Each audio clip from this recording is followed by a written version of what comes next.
Happy lunch hour, guys. And the hits just keep on coming. Okay. Yesterday, I was telling you about the reports out of California about the farmers and the food crisis that California is talking about 10% of the fields going fallow, and about the rice paddies, 1/7 of the crop is coming in, et cetera, and that we are going to see a food shortage in 2023. Because, again, you guys got to remember, the fresh vegetables that you're seeing on the shelves obviously are current harvest. The canned food, the processed food or whatever that you're buying in the store now that a lot of people go, oh, gee, you know what? My grocery store still has food. That's 2021's harvest that you're eating in the cans. Okay, that's not fresh. Well, Europe, England in particular, came out yesterday. The National Farmers Union warned that British farmers are now going to experience a food supply crisis. In other words, there ain't enough food to feed the Brits. Okay, what's caused this? We have extensive increases in prices of fertilizer, feed, fuel, and energy. Particularly, fertilizer prices have gone up 3 times, tripled. Okay, and wholesale gas prices, the fuel they need to run all that farm equipment, has gone up 6-fold. You think that $4.99 head of lettuce is expensive here? Go try buying one in Great Britain. Okay. This is the problem we're going to run into, because if England has this problem, you can pretty much bet the rest of Europe does too. Now, they currently have a shortage of eggs in Europe. This bird flu crap that's going around. Obviously, they're culling chickens in Europe just like they're culling chickens here. But the National Farmers Union is saying that the shortage of eggs is going to spread into other energy-intensive crops, such as tomatoes, cucumbers, pears. Tell the Italians real quick that there aren't enough tomatoes, and let's see how good that works for their diet. Just saying, okay? The National Farmers Union said that Europe is expecting their lowest yield in food since 1985. Can't go back any further because this is as far back as they go in keeping records of the national output of produce. So basically what England is saying, what the National Farmers Union in Great Britain is saying, is this 2023 will have the lowest output of farming ever since they started keeping the records of it. 40 years. Just saying, okay? They highlighted the fact that 7,000 agricultural businesses have closed since COVID, okay?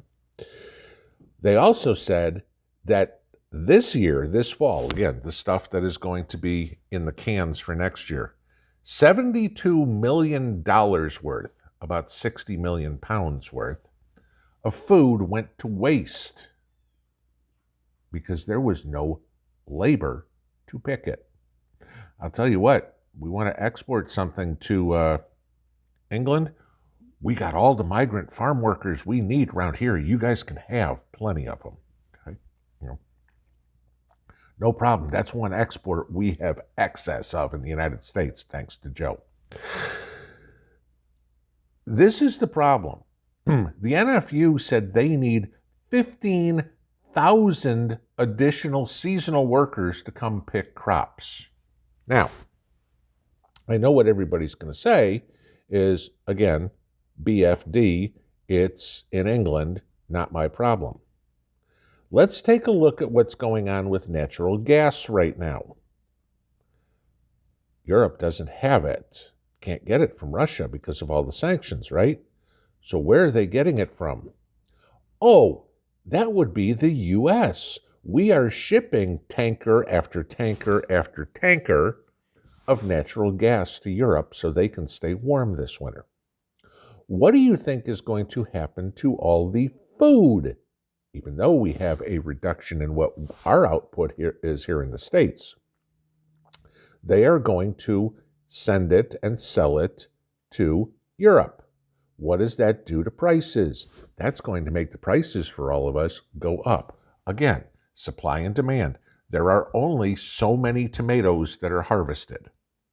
If we are sending 20% to Europe, I'm just making this number up, but if we're sending 20% of our farm yield to Europe, that's 20% that's less on the shelves for you and me, which again means supply and demand. The prices for us will go up. Like I explained on the live stream last night, that somebody had asked about who's making all this money with the higher food prices. Nobody, okay? Nobody's making extra money, and this is how I explained it. If you're a merchant and you have 20 bananas and you sell them for 10 cents a piece, you brought in $2. But now that there's less bananas, so you only have 10 bananas, so you're now charging 20 cents a banana. The consumer is paying twice as much, but the seller still gets $2. It's not that anybody's making more money. It's that when there's less food or less anything, the prices go up. So the consumer, you and me, winds up paying more for a product that is more scarce. That's just simple supply and demand. There isn't anybody getting rich off of this, regardless of what the media, the alt media, anybody says. Nobody's getting rich off of this. The people that have it are trying to make the same amount of money they were before on less product. That's all it is, okay? But so now you get into this scenario where Europe is going, we're going to be hungry next year. The United States, at least California, came out yesterday and said, we're going to be hungry next year. And now we're going to need to export food to Europe. I mean, remember some of the stupid stuff that goes on here, guys. California, and this is true. I bring up avocados, for example. California grows a ton of avocados. Mexico grows a ton of avocados. We ship the avocados that are grown in the United States to Mexico. Mexico ships the avocados that are grown in Mexico to the United States. Yes, this is actually how it works. It is actually that crazy. We are exporting the same product that we are importing, okay? So what's going to happen? Think how Joe does things. Think how the Democrats do things. We borrow money from China to give it to Ukraine, right? And then we wind up having to pay back the debt. So what's going to happen here?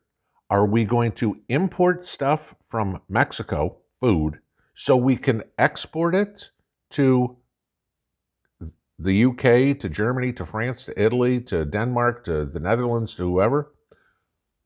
This is what happens. The food may come pass through. You'll hear all sorts of stories. Oh my God, there's ships full of, pick something, bananas. Why aren't there any bananas on the shelf? Oh, because we're shipping them all to Europe. This is what you have to look forward to, guys.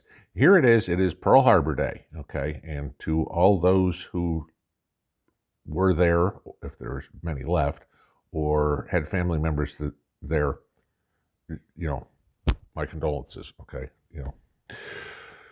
But it is time for you to start planning what you are going to be planting next year, because unless you want to spend $9 on a head of lettuce, $6 a pound on tomatoes, it might be a good idea to grow some of your own.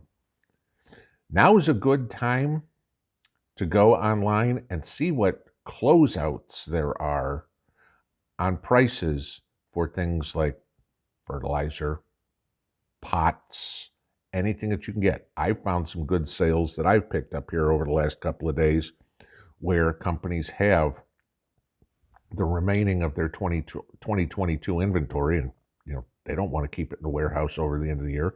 And remember, you also get that inventory tax in a lot of states. So companies are trying to unload some of this stuff at cheap prices. Go look. I think I told you guys, I remember a couple of years ago, I was buying bone meal and blood meal The Job's bags, the 3-pound or 4-pound bags, are normally like $9 a bag. I was getting them for $1. Okay. Go out and look at that stuff. It's worth it now to stock up on any of the off-season equipment, off-season fertilizers that you can get, because you are going to need to grow your own next year. Unless you are J.D. Rockefeller and don't mind going to the grocery store and not walking out of the produce section without spending $50, it might behoove you to start making your plans for next year. Pinball out.